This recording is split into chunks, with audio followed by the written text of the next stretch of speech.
ನಮಸ್ಕಾರ ಸ್ನೇಹಿತರೆ ಇವತ್ತಿನ KRS ನೀರಿನ ಮಟ್ಟ ಎಷ್ಟು ಅಡಿ ಇದೆ ಮತ್ತು ಇಂದು KRS ಡ್ಯಾಮ್ನಲ್ಲಿ ಎಷ್ಟು TMC ನೀರಿನ ಸಂಗ್ರಹವಿದೆ ಹಾಗೂ ಇವತ್ತಿನ KRS ಡ್ಯಾಮ್ನ ಇನ್ಫ್ಲೋ ಅಂದರೆ ಒಳಹರಿವು ಮತ್ತು ಔಟ್ಫ್ಲೋ ಅಂದರೆ ಹೊರಹರಿವಿನ ಬಗ್ಗೆ ಸಂಪೂರ್ಣವಾದ ಮಾಹಿತಿಯನ್ನು ಈ ವಿಡಿಯೋದಲ್ಲಿ ತಿಳಿಯೋಣ.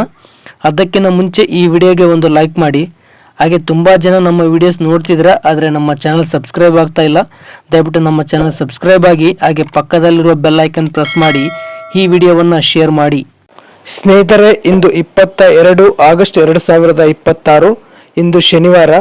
ಇವತ್ತಿನ KRS ಡ್ಯಾಮ್ನ ವಾಟರ್ ಲೆವೆಲ್ ಎಷ್ಟಿದೆ ಅಂತ ನೋಡ್ಬೋದಾದರೆ 109 ಅಡಿ 02 ಇಂಚು ವಾಟರ್ ಲೆವೆಲ್ ಇದೆ.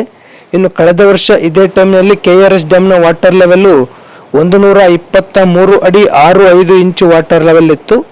ಇನ್ನು KRS ಡ್ಯಾಮ್ನ ಗರಿಷ್ಠ ನೀರಿನ ಮಟ್ಟ ಇರೋದು 124 ಅಡಿ 80 ಇಂಚು.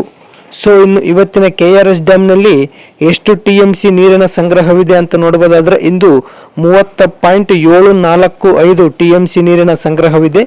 ಇನ್ನು ಕಳೆದ ವರ್ಷ ಇದೇ ಟೈಮ್ನಲ್ಲಿ KRS ಡ್ಯಾಮ್ನಲ್ಲಿ 47.857 TMC ನೀರಿನ ಸಂಗ್ರಹವಿತ್ತು. ಇನ್ನು KRS ಡ್ಯಾಮ್ನ ಗರಿಷ್ಠ ನೀರು ಸಂಗ್ರಹ ಸಾಮರ್ಥ್ಯ ಇರೋದು 49.452 TMC.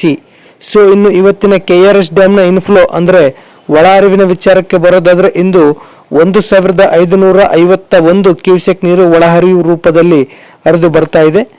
ಇನ್ನು ಇವತ್ತಿನ KRS ಡ್ಯಾಮ್ನ ಔಟ್ಫ್ಲೋ ಅಂದರೆ ಹೊರಹರಿವಿನ ವಿಚಾರಕ್ಕೆ ಬರೋದಾದ್ರೆ ಇಂದು 2907 ಕ್ಯೂಸೆಕ್ ನೀರು ಡ್ಯಾಮ್ನಿಂದ ಹೊರಬಿಡಲಾಗ್ತಾ ಇದೆ.